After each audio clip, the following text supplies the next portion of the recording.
बिस्मिल्लाहिर्रहमानिर्रहीम। सब नाज़रीन को डॉक्टर माजिद का सलाम।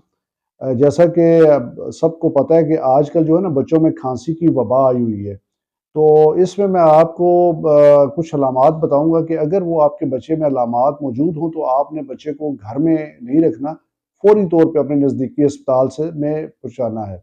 पहले नंबर पे ये अगर आपके बच्चे का बुखार 101 या उससे ज़्यादा है और अगर आपका बच्चा जो है वो फ़ीड नहीं ले रहा या कम ले रहा है। तीसरे नंबर पे अगर उसकी जो पसलियाँ हैं वो चल रही हैं ज़्यादा, वो जिसको हम चेस्ट ड्राइंग कहते हैं कि वो पसली का अंदर चलना, यानी मुश्किल से साँस ले रहा है।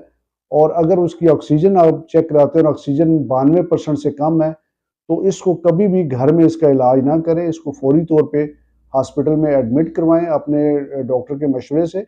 और क्योंकि इसमें इंजेक्शंस की सूरत में उसका इलाज होगा और साथ ही उसको